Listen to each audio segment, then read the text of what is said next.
السلام علیکم ورحمۃ اللہ وبرکاتہ۔ بسم اللہ الرحمن الرحیم۔ جناب نبی کریم صلی اللہ علیہ وسلم کی سیرت مبارکہ الحمدللہ اس کا تذکرہ چل رہا ہے، اور گزشتہ جو سیرت کے درس اب تک بیان ہوئے ہیں ان میں حضور اکرم صلی اللہ علیہ وسلم کی جو مکی زندگی تھی، مکہ کے حالات، وہ بیان ہوئے ہیں۔ اس کے بعد آپ صلی اللہ علیہ وسلم نے مدینہ کی جانب ہجرت فرمائی، تو مدینہ آنے کے بعد کے جو حالات تھے وہ الحمدللہ شروع ہو گئے بیان ہونا۔ تو مدینہ میں آپ صلی اللہ علیہ وسلم کی جو مدت ہے وہ 10 سال، یعنی 10 سال آپ صلی اللہ علیہ وسلم مدینہ میں رہے۔ آپ کی زندگی کل 63 سال تھی، 63 ایئرس۔ 40 سال کی عمر میں آپ کو نبوت ملی ہے، 13 سال آپ نے مکہ میں گزارے ہیں، یعنی سمجھے 53 سال۔ 53 سال کی جب آپ کی عمر مبارک ہوتی ہے تو آپ مدینہ تشریف لاتے ہیں۔ 10 سال آپ نے مدینہ میں گزارے، اور 63 ایئرس، 63 سال میں آپ صلی اللہ علیہ وسلم نے دنیا سے پردہ فرمایا اور اللہ کی طرف راز کوچ کر گئے۔ تو جو مدینہ کے 10 سال ہیں، جو آپ کی زندگی کے آخری سال ہیں، اس کا تذکرہ الحمدللہ اب جو درس شروع ہیں ان میں شروع ہو چکا ہے۔ اور یہ جو آخری 10 سال ہیں اس میں بہت زیادہ اسلامی احکامات اور اسلامی شریعت کی جو اختتام ہے، مکمل ہونا ہے، قرآن کا مکمل ہونا ہے، یہ ساری چیزیں آخری 10 سال میں پوری ہوئی ہیں۔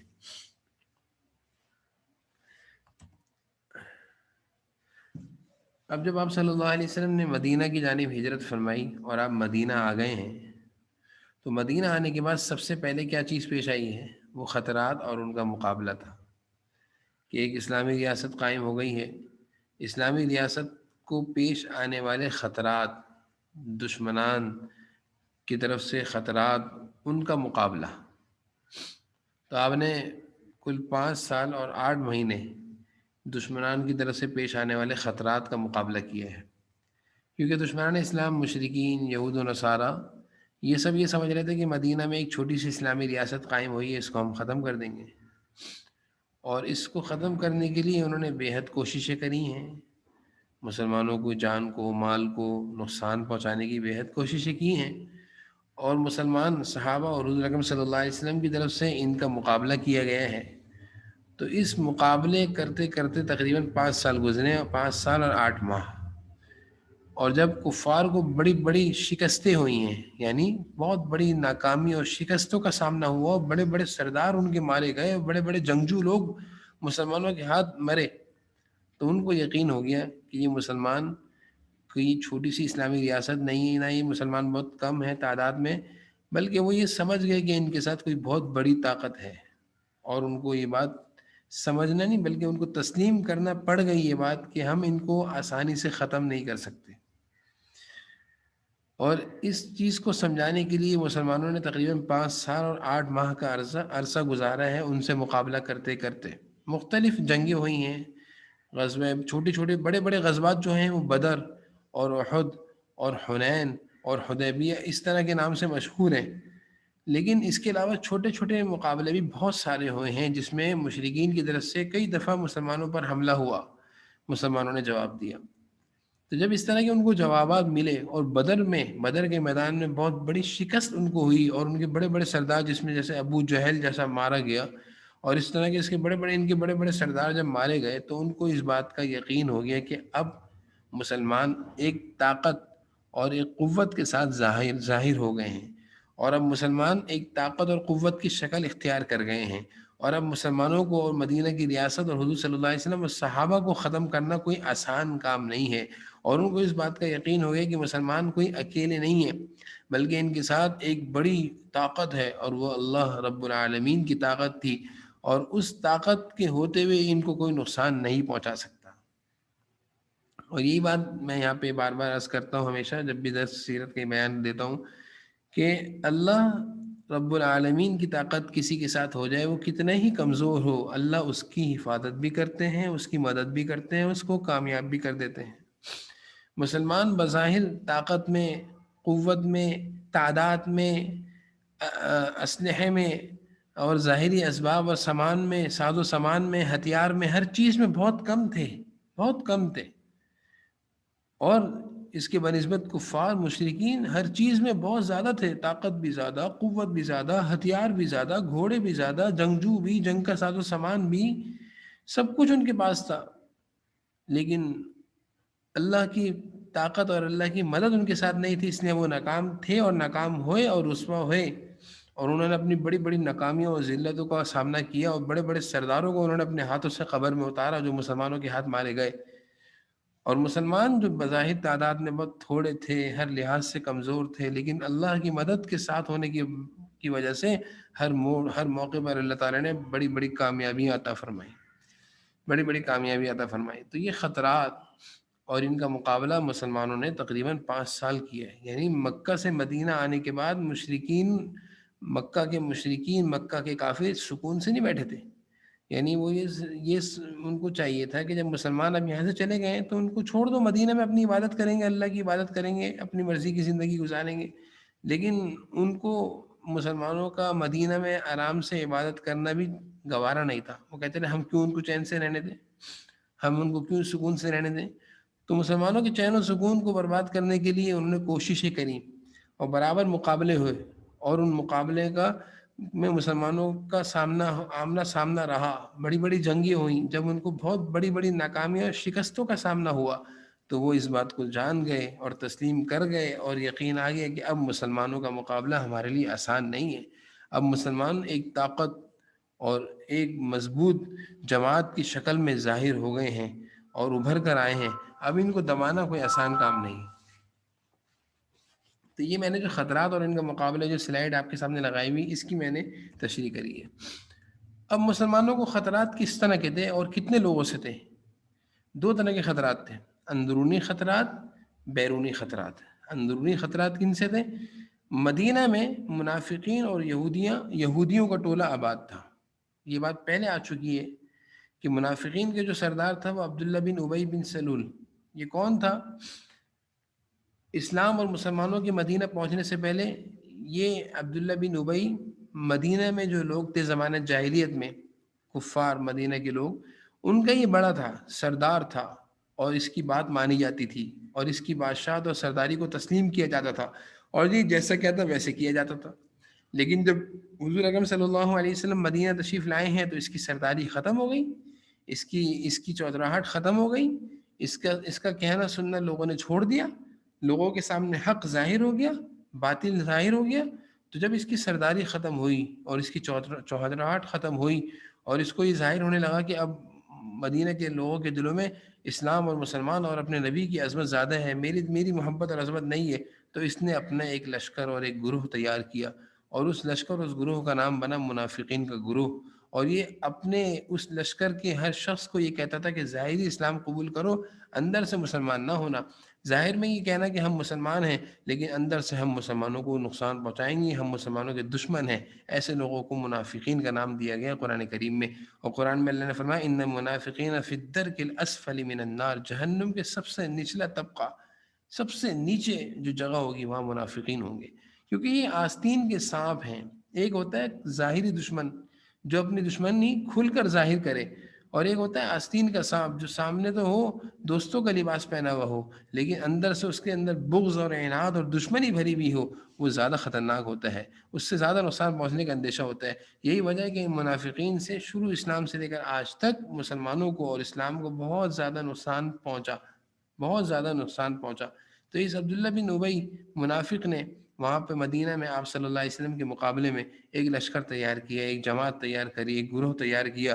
اس گروہ کا کام کیا تھا کہ مسلمانوں کے ساتھ بیٹھتے تھے، کھاتے تھے، اٹھتے تھے، نمازیں پڑھتے تھے، اور پیٹھ پیچھے مسلمانوں کی برائیاں کرنا، مسلمانوں کے خلاف سازشیں کرنا، مشرکین مکہ تک مسلمانوں کی خبروں کو پہنچانا، اور یہودیوں کے ساتھ مل کر مسلمانوں کے خلاف سازشیں کرنا۔ تو ان کی یہ سازشیں کھل کر سامنے آ جایا کرتی تھی، یہ رسوا بھی ہوا کرتے تھے۔ تو مسلمانوں کو اندرونی خطرات میں سے ایک منافقین کا خطرہ تھا، جو منافقین مدینہ میں ہی رہا کرتے تھے، اور یہود قوم مدینہ میں آ کر آباد ہو گئی تھی اس امید پر کہ آخری نبی یہاں آئیں گے تو وہ ہم میں سے ہی پیدا ہوں گے۔ جب ان کے آخری نبی یعنی حضور اکرم صلی اللہ علیہ وسلم یہودیوں میں سے نہیں ہوئے، قریش قبیلے میں آپ پیدا ہوئے، تو یہودیوں کا اس پر غصہ تھا، اور یہ شروع سے اسلام آخری نبی کے دشمن رہے، اور یہود قوم کی تاریخ قرآن کریم میں اور تفاسیر میں بیان کی گئی ہے کہ ان کے ہاتھوں سے بے شمار اللہ کے انبیاء علیہ السلام کا قتل ہوا ہے، یعنی انہوں نے بہت سارے انبیاء علیہ السلام کو شہید کیا ہے۔ ان میں مشہور حضرت یحییٰ علیہ السلام، حضرت زکریا علیہ السلام جیسے عظیم پیغمبر اللہ کے نبی، ان کا انہوں نے قتل کیا ہے یہودیوں نے۔ تو یہودی ہمیشہ سے انبیاء علیہ السلام کے دشمن رہے، اور اسلام کے مسلمانوں کے دشمن بھی یہ یہودی ہمیشہ سے رہے۔ تو شروع سے ہی اسلام کے خلاف انہوں نے دشمنی کا اعلان کر دیا تھا، اور دشمنی کا وجہ کیا بنی کہ وہ آخری نبی ہم میں کیوں پیدا نہیں ہوئے، وہ ہماری قوم میں ہوتے، یہودیوں میں سے ہوتے تو ہماری عزت بڑھ جاتی، لیکن اللہ نے آخری نبی کو پیدا کرنے کا اعلان قریش میں سے کیا۔ اور میں آپ کو یہ بات بتاؤں کہ یہودیوں کا سلسلہ جو چلتا ہے حضرت اسحاق اور حضرت یعقوب علیہ السلام پر جا کر لگتا ہے۔ حضرت یعقوب علیہ السلام کے جو 12 بیٹے تھے ان میں سے یہودیوں کا نسب شروع ہوتا ہے، وہیں سے یہودیوں کی سلسلہ، وہیں سے حضرت یعقوب علیہ السلام، حضرت یوسف علیہ السلام، اور حضرت یوسف علیہ السلام کے 600 سال بعد حضرت موسیٰ علیہ السلام تشریف لائے دنیا میں۔ اور حضور اکرم صلی اللہ علیہ وسلم کا سلسلہ نسب حضرت اسماعیل علیہ السلام سے ہوتا ہوا حضرت ابراہیم علیہ السلام تک پہنچتا ہے، اور یہودیوں کا سلسلہ نسب حضرت اسحاق علیہ السلام سے ہوتا ہوا حضرت ابراہیم علیہ السلام تک پہنچتا ہے۔ حضرت ابراہیم علیہ السلام کے 2 بیٹے تھے، ایک حضرت اسحاق تھے، ان سے حضرت یعقوب علیہ السلام پیدا ہوئے، حضرت یعقوب علیہ السلام سے حضرت یوسف اور ان کے بقیہ بیٹے، اور وہیں سے یہودیوں کا سلسلہ شروع ہوتا ہے۔ اور دوسرے بیٹے حضرت ابراہیم علیہ السلام کے حضرت اسماعیل تھے، جہاں سے حضور اکرم صلی اللہ علیہ وسلم کا سلسلہ چلتا ہے۔ تو مسلمانوں کے لیے 2 خطرات تھے، اندرونی خطرات منافقین اور یہود، اور بیرونی خطرات وہی مکہ کے کافر، وہی مکہ کے کافر جو مکہ میں بھی مسلمانوں کو چین و سکون سے رہنے نہیں دیتے تھے، اور جب مسلمان ان کے وہاں سے نکل گئے، مکہ سے نکل گئے، ان کو چھوڑ دیے، تو کافروں نے، مکہ کے کافروں نے، مکہ کے مشرکین نے اب بھی مسلمانوں کا پیچھا نہ چھوڑا، اور مسلمانوں کے خلاف سازشیں کرتے رہتے تھے، اور سوچتے رہتے تھے کہ کس طرح اسلام کو، اسلامی ریاست کو، مسلمانوں کو، مسلمانوں کے نبی کو اور اسلامی تعلیمات کو روکا جائے، نقصان پہنچایا جائے۔ یہ ان کی ہمیشہ کی کوششیں تھیں۔ تو مسلمانوں کے لیے 2 طرح کے خطرات تھے، ایک اندرونی خطرات، ایک بیرونی خطرات، میں نے اس کی بھی وضاحت کر دی۔ اب ان خطرات کا مقابلہ ہے، اس مقابلے کے لیے جہاد کی اجازت ہے۔ ان خطرات کا مقابلہ ہے اور اس مقابلے کے لیے جہاد کی اجازت ہے، کیونکہ یقینی سی بات ہے کہ جہاد کی اجازت ہوگی تو ہی مسلمان کافروں سے لڑیں گے۔ اب تک تو مسلمانوں کو جہاد کی اجازت نہیں تھی، وجہ اس کی یہ تھی کہ مسلمان تعداد میں بھی کم تھے، قوت میں بھی کم تھے، اور مسلمانوں کی کوئی ریاست بھی نہیں تھی، مسلمانوں کا کوئی مرکز بھی نہیں تھا، مسلمانوں کی کوئی چھاونی بھی نہیں تھی جہاں مسلمان تیاری کر سکیں مکہ میں رہتے ہوئے۔ اب مدینہ آنے کے بعد مسلمانوں کی ریاست، مسلمانوں کی چھاونی، مسلمانوں کا مرکز، سب کچھ وجود میں آ چکا تھا، تو اب اجازت مل رہی ہے کہ اب تم مقابلہ کر سکتے ہو۔ دیکھیں، ہجرت اور جہاد یہ 2 ایسے موضوع ہیں جو آپس میں جڑے ہوئے ہیں، یعنی جب ظلم کافروں کی طرف سے ظلم ہو، جبر ہو، ظلم ہو، اور ناانصافی ہو، زیادتیاں ہو، اور مقابلے کی طاقت نہ ہو، مقابلے کی طاقت نہ ہو، تعداد کم ہو، ہتھیار کم ہو، یا اللہ کی طرف سے اجازت نہ ہو، تو اس صورت میں کیا ہے؟ صبر ہے اور ہجرت ہے، صبر ہے اور ہجرت ہے۔ جب تک مسلمان مکہ میں تھے، کافروں کی طرف سے ظلم تھا، زیادتی تھی، ناانصافی تھی، اور مسلمانوں کو اجازت نہیں تھی اللہ کی طرف سے جہاد کی، اور مسلمان تعداد میں بھی کم تھے، طاقت میں بھی کم تھے، اور مسلمانوں کے پاس کوئی مرکز بھی نہیں تھا، کوئی چھاونی بھی نہیں تھی، تو وہاں کیا حکم تھا مکہ میں؟ صبر کرو، صبر کرو۔ پھر صبر کے بعد کیا حکم آیا کہ اب ہجرت کر جاؤ، اب ہجرت کر جاؤ، چھوڑ دو مکہ کو، مکہ شہر کو چھوڑ دو۔ تو ایک تو چیز یہ ہے۔ اور جب ظلم اور زیادتی اور ناانصافی کا مقابلہ کرنے کی طاقت ہو، تعداد بھی ہو، ہتھیار بھی ہو، مرکز بھی ہو، چھاونی بھی ہو، اللہ کی طرف سے اجازت بھی ہو، تو اس صورت میں کیا ہے؟ جہاد ہے۔ اس صورت میں کیا ہے؟ جہاد ہے۔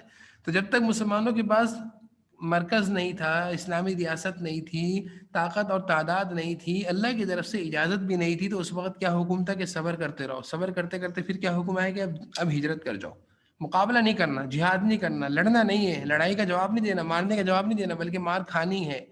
تو مکہ میں رہتے ہوئے مسلمانوں کو مار کھائی ہے، ظلم برداشت کیا ہے، جانوں کا نذرانے دیے ہیں، اسلام کے راستے میں نذرانے جانوں کے بہت سارے دیے ہیں مکہ میں رہتے ہوئے۔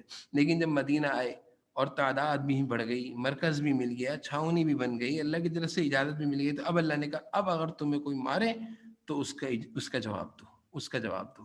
یہ نہیں کہ یہ سمجھ لیں کافر کہ جو چاہے مسلمانوں کو تکلیف پہنچاتے رہو، نقصان پہنچاتے رہو، ان کے ساتھ جو چاہے کرو، ان کو گزرتے اٹھتے بیٹھتے ان کا مال چھین لو، ان کی سواریاں چھین لو، ان کی عزتوں پر حملے کرو، ان کی جان و مال کے اوپر حملے کرو. ایسا نہیں ہے. اللہ کہہ رہے ہیں اسلام ایک، اللہ نے اسلام اور مسلمانوں کو عزت اور شان و شوکت دی ہے، اور اسلام اور مسلمان یہ اللہ کے ہیں. اللہ ایسے نہیں چھوڑیں گے. اللہ نے کہا نہیں، اب وہ وقت چلا گیا ہے صبر کا اور ہجرت کا. اب وقت آ گیا جہاد، مقابلے کا، کہ اب اگر یہ تم لوگوں کو نقصان پہنچائیں اور تمہاری جانوں کو نقصان پہنچائیں اور تمہارے مال کو نقصان پہنچائیں اور تمہاری عزتوں کو نقصان پہنچائیں اور تمہیں صحیح طریقے سے اللہ کی عبادت کرنے نہ دیں، تمہیں اسلامی ریاست قائم کرنے نہ دیں، تمہیں اسلامی ریاست میں رہتے ہوئے اللہ کی مرضی کی زندگی گزارنے نہ دیں، تو پھر جہاد کے ذریعے ان کو جواب دو. ان کو بتاؤ کہ اب ہم تمہیں اب ہم گردن نیچے کر کے مار نہیں کھائیں گے. اب ہم گردن نیچے کر کے مار نہیں کھائیں گے، بلکہ اب ہم تمہاری ظلم و زیادتی اور ناانصافی کا بھرپور جواب دیں گے، اور ہم بتائیں گے کہ ہم جواب دے سکتے ہیں. اس جواب دینے کا نام جہاد ہے. جہاد کی اجازت ہے، جہاد کی ضرورت تقریباً معلوم چل گئی. جہاد کی اجازت اللہ تعالیٰ نے مرحلہ وار دی ہے، یعنی ایک دم سے یہ نہیں کہا لڑنا شروع کر دو، مارنا شروع کر دو، نہیں. اللہ نے آہستہ آہستہ جہاد کی اجازت بتا رہی ہے. تو جہاد کی اجازت 3 حصوں میں آئی ہے، 3 حصوں میں آئی ہے. اب جہاد کی اجازت کس طرح آئی ہے؟ قرآن کریم کی آیتیں میں آپ کے سامنے کروں گا، اس کے بعد قرآن کریم کی آیتیں آپ کو بتاؤں گا. جہاد کا مقصد کیا ہے؟ سب سے پہلے ہمیں معلوم چلے کہ جہاد کی ضرورت اور اس کا مقصد کیا ہے. جہاد کا مقصد یہ ہے خدا کی زمین پر خدا کا نظام اور ظلم و فساد کا خاتمہ. یہ ہے جہاد کا مقصد. بہت سارے لوگ جہاد کے نام سے گھبراتے بھی ہیں، اور بہت سارے لوگ جہاد میڈیا دیکھ دیکھ کر، دنیا کے حالات کو سن سن کر سمجھتے ہیں کہ جہاد ایک فتنہ اور فساد کا نام ہے، جبکہ جہاد فتنے اور فساد اور ظلم و زیادتی کے خاتمے کا نام ہے. جہاد جناب نبی کریم صلی اللہ علیہ وسلم نے کیا ہے، اور آپ ہی کے دور میں شروع ہوا ہے، اور آپ ہی نے جہاد کے ذریعے سے ظلم و زیادتی اور فتنے و فساد کے جوابات دیے ہیں، اور مکہ کے کافروں کی جو بدماشی تھی اس کو ختم کیا ہے. تو جہاد کے ذریعے سے اللہ تعالیٰ اسلام اور اعلاء کلمت اللہ اور اسلام کو عزت عطا فرماتے ہیں، اور کافروں کی بدماشیوں کو ختم کرتے ہیں. تو جہاں جہاد کا تذکرہ ہوتا ہے، تو جہاد آج ہمارے معاشرے میں اس کو اتنا زیادہ دہشت گردی کا نام دیا ہے کہ سمجھتے ہیں جہاد سارے فساد کی جڑ ہے، جبکہ جہاد فساد کی جڑ نہیں ہے، بلکہ جہاد فساد کو ختم کرنے کا ایک بہت بڑا ذریعہ ہے. فسادی تو وہ ہیں جو بغیر بولے بم برساتے ہیں، لوگوں کی جانوں کو عزتوں کو لوٹتے ہیں اور مسلمانوں پر ظلم کرتے ہیں، اور پھر بھی کہتے ہیں کہ ہم تو بڑے یعنی انصاف پسند ہیں، امن پسند لوگ ہیں، جبکہ ان کے ایک ایک گولے کے گرنے سے پتہ نہیں کتنے کتنے لوگ اور کتنے کتنے گھر اور کتنے کتنے بستیاں اور کتنے کتنے بچے بیچارے ختم ہو جاتے ہیں، کتنے خاندان تباہ ہو جاتے ہیں ان کے ایک گولے سے. اسلام اور مسلمانوں میں کتنے جہاد ہوئے، کسی بھی جہاد میں کوئی ثابت نہیں کر سکتا کہ اتنے سارے لوگوں کا قتل ہوا ہو، اتنے سارے لوگوں کی جانوں کو نقصان پہنچا ہو. ایسا جہاد اسلام میں نہیں ہے. جہاد کا مقصد کیا ہے؟ اللہ کی زمین پر اللہ کا نظام ہوگا. دیکھیں دنیا اللہ کی بنائی ہوئی ہے، سارا نظام اللہ کا چلے گا. آسمانوں کا نظام اللہ کا ہے، زمینوں کا نظام اللہ کا ہے، تو ایسا کیسے ممکن ہے کہ بنانے والے اللہ ہوں اور نظام چلے کافروں کا؟ اگر کوئی کافروں کے نظام کو تسلیم کرتا ہے تو اس کے اندر غیرت ایمانی نہیں ہے، جبھی کافروں کے نظام کو تسلیم کر رہا ہے. اللہ کی زمین ہے، اللہ کی بنائی ہوئی دنیا ہے، اللہ کے آسمان ہے، اللہ ہی کا نظام چلے گا. ایک مسلمان کی سوچ یہ ہونی چاہیے کہ خدا کی زمین پر خدا کا نظام. جیسے میرا گھر ہو تو میرے گھر میں پڑوسی آ کر کہے کہ بھائی آپ کے گھر میں میرا حکم چلے گا، تو ہم کہیں گے بڑی بیوقوفانہ بات کر رہے ہیں آپ. گھر میرا ہے، حکم آپ کا چلے گا. گھر میرا ہے، مرضی آپ کی چلے گی. گھر میرا ہے، قانون آپ کا چلے گا. ایسے کیسے ممکن ہے؟ گھر میرا تو قانون بھی میرا ہی چلے گا، مرضی بھی میری چلے گی، نظام بھی میرا ہی چلے گا. اللہ کی بنائی ہوئی زمین ہے، اللہ کا بنایا ہوا آسمان ہے، ساری دنیا کو بنانے والے، پہاڑوں کو سمندروں کو بنانے والے، سب بنانے والے اللہ ہیں. ساری دنیا کا نظام چلانے والے، بارشوں کا نظام، زمینوں سے کھیتی اور فصل اور غلے اگنے کا نظام، کھانے پینے کا نظام اللہ چلا رہے ہیں. سب کچھ اللہ کر رہے ہیں. اور نظام اور اس کے حکومتیں اور بدماشیاں اور بادشاہتیں اور ظلم و زیادتیاں کافروں کی چلیں گی؟ نہیں. اللہ فرما رہے ہیں خدا کی زمین پر خدا کا نظام. اور دوسرا مقصد کیا ہے جہاد کا؟ جہاد کا ہدف، اصل مقصد وہ ظلم و فساد کا خاتمہ ہے. جہاد کے ذریعے امن قائم ہوتا ہے. جہاد کے ذریعے امن ختم نہیں ہوتا، امن قائم ہوتا ہے. انسان جہاد کے ذریعے جانوں اور عزتوں کو تباہ نہیں کیا جاتا، جہاد کے ذریعے جانوں اور عزتوں کو تحفظ دیا جاتا ہے. ارے حضور صلی اللہ علیہ وسلم نے جو جہاد کیے ہیں اس کو پڑھیں تو، سیرت کی کتابوں میں، تاریخ کی کتابوں میں پڑھیں تو جہاد ہوتا کیا ہے. ہم نے اپنے دائیں بائیں پروپیگنڈا سنا جہاد کے خلاف، ہم جہاد سے بزن ہو گئے. جہاد کے متعلق قرآن کریم میں ایک آیت نہیں، پتہ نہیں کتنی ساری آیتیں ہیں. اگر ہم جہاد کے منکر ہیں تو اپنے ایمان اور اسلام کی فکر کریں، کہ ایسا نہ ہو کہ اسلام اور ایمان سے ہی ہم محروم ہو جائیں. اور ایمان جہاد کا منکر ان ساری آیتوں کا منکر ہو سکتا ہے جو قرآن کریم میں جہاد کی آیتیں ہیں، اور قرآن کا منکر کافر ہے. تو جہاد کا جو مقصد ہے وہ ظلم و فساد کا خاتمہ ہے، عزتوں کو تحفظ دینا ہے، جانوں کی حفاظت مقصود ہے، اور لوگوں کی اور مساجد کا تحفظ، مسلمانوں کا تحفظ، مسلمانوں کے ملکوں کا تحفظ، مسلمانوں کے بچوں کی جانوں کا تحفظ، یہ سارا جہاد کا مقصد ہے. اور ظلم و فساد کا خاتمہ، اگر کوئی ظالم ہے، ظلم کر رہا ہے، عزتوں کو نقصان پہنچا رہا ہے، جانوں کو نقصان پہنچا رہا ہے، مالوں کو نقصان پہنچا رہا ہے، اس ظالم کا علاج کرنا، یہ جہاد کا مقصد ہے. اب جہاد کی اجازت مرحلہ وار آئی ہے. سب سے پہلا کیا تھا؟ بھائی صبر کرو، وہ مکہ کی زندگی میں تھا. مکہ کی زندگی میں کیا تھا؟ صبر کرو، برداشت کرو، ابھی نہیں کچھ کرنا، ابھی نہیں کچھ کرنا، ابھی رک جاؤ، ابھی ایک جماعت تیار ہو رہی ہے، ابھی اسلامی لشکر تیار ہو رہا ہے، ابھی اسلام کا نظام بن رہا ہے، ابھی قانون بن رہے ہیں، ابھی مرکز بن رہا ہے، ابھی چھاونی بن رہی ہے، ابھی ریاست بن رہی ہے. جب ساری چیزیں تیار ہو گئیں تو پھر حکم آئے جہاد کی اجازت. پہلی اجازت جہاد کی صرف اجازت آئی. پھر دوسری اجازت لڑنے والوں سے جہاد کا حکم. اور تیسری اجازت عام کفار سے بھی جہاد کا حکم. تو تین طرح کی آیتوں میں جہاد کا حکم آیا. اب میں ان آیتوں کو بھی بیان کروں گا اور ان کی ساتھ ساتھ تشریح بھی کروں گا. سب سے پہلے کیا آیا جہاد کے بارے میں؟ پہلی آیت اذن للذین یقاتلون بانہم ظلموا. اللہ فرما رہے ہیں دیکھو اب تک تم لوگوں نے بہت صبر کیا، بہت ان کافروں کی بدماشی کو اور ان کے ظلم کو تم لوگوں نے سہا، اور ہماری طرف سے کیونکہ اجازت نہیں تھی، صبر کا حکم تھا، تم لوگ مار کھاتے رہے، جانوں کے نذرانے پیش کرتے رہے. لیکن اب نہیں.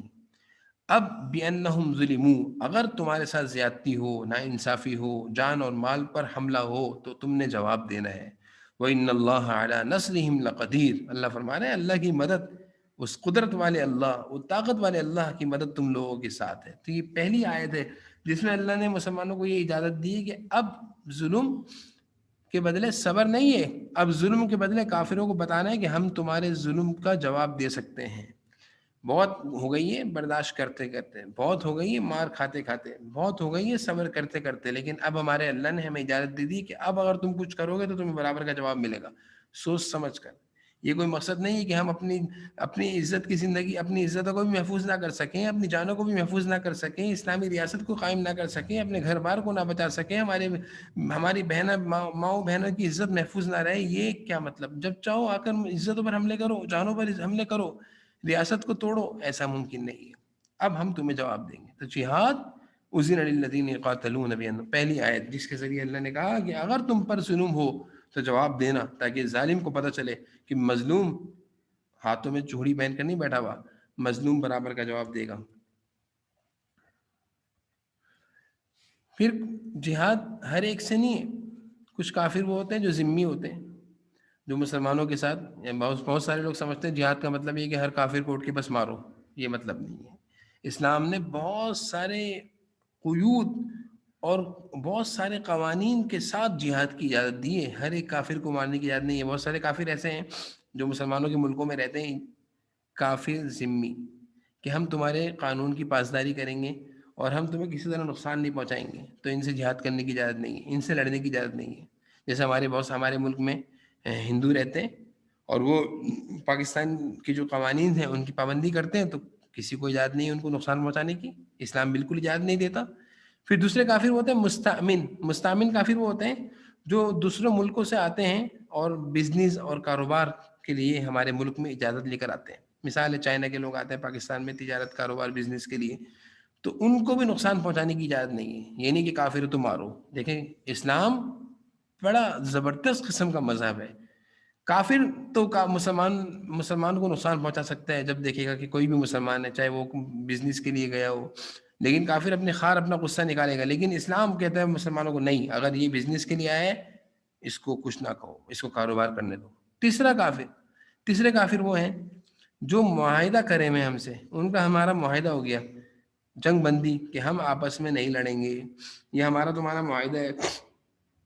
یا کوئی بھی ایک ملک ہو، مثال ہے کسی ملک سے معاہدہ ہو جائے کہ بھئی ہماری تمہاری کوئی لڑائی نہیں ہے، کوئی جنگ نہیں ہے، ہم آپس میں معاہدہ کر کے رہتے ہیں کہ ہم آپس میں نہیں لڑیں گے. تو جس ملک سے معاہدہ ہو جائے اس سے بھی لڑنے کی اجازت نہیں ہے، اس ملک کے کافروں پر حملہ کرنے کی اجازت نہیں ہے. اب چوتھے قسم کے کافر وہ ہیں جو محارب ہیں اور حربی ہیں، جن کا مقصد اسلام کو نقصان پہنچانا ہے، اور جو اس کوشش میں لگے رہتے ہیں کہ کسی طرح مسلمانوں کو جانی مالی نقصان پہنچایا جائے. ان سے جہاد کی اجازت ہے صرف. تو معلوم یہ چلا کہ اسلام کہہ رہے ہیں اسلام مسلمانوں کو یہ تعلیم دے رہے ہیں کہ ہر چلتے پھرتے کافر کو کچھ مت کہو. صرف ایک کافروں کی قسم ہے جن کو تم کچھ کہہ سکتے ہو، وہ قسم جن کی زندگیوں کا مقصد اسلام کے خلاف سازشیں کرنا ہے. ان کو جواب دو، ان کو بتاؤ کہ سازش کرو گے تو سازش کا جواب بھی ملے گا. تو پہلے کافروں کی قسم ہے ذمی، ان سے نہیں لڑو. یہ وہ ہیں جو مسلمانوں کے ملکوں میں رہتے ہیں اور مسلمانوں کے ملکوں میں اپنے آپ کو اس ملک کے باشندہ بنا دیتے ہیں. دوسرے وہ ہیں جو مستأمن، اجازت لے کر آئے ہیں، ویزا لے کر آئے ہیں. تیسرے وہ کافر ہیں جو معاہدے سے ہیں کہ ہماری تمہاری کبھی جنگ نہیں ہوگی. اور چوتھے وہ ہیں جن کی زندگیوں کا مقصد اسلام کو نقصان پہنچانا تھا. ان سے لڑنا ہے، ان سے لڑنا ہے. تو یہاں پہ یہ بات واضح ہو گئی کہ اسلام ہر کافر کی جان اور مال کو نقصان پہنچانے کا نہیں کہتا، بلکہ اسلام کہتا ہے کہ وہ کافر جس کی زندگی کا مقصد اسلام کو نقصان پہنچانا ہے، مسلمانوں کو نقصان پہنچانا ہے، تو اس کو بھرپور جواب دو، اس کو بھرپور جواب دو. تو یہ ہمارے درس کے الحمدللہ ہم نے کچھ چیزیں آپ کے سامنے رکھی ہیں انشاءاللہ. اور ابھی یہ سلسلہ چلتا رہے گا، اور اگلی کلاس میں انشاءاللہ غزوہ بدر انشاءاللہ ہم شروع کریں گے. اللہ تعالیٰ ہم سب کو سمجھنے کی توفیق نصیب فرمائے. السلام علیکم و رحمۃ اللہ.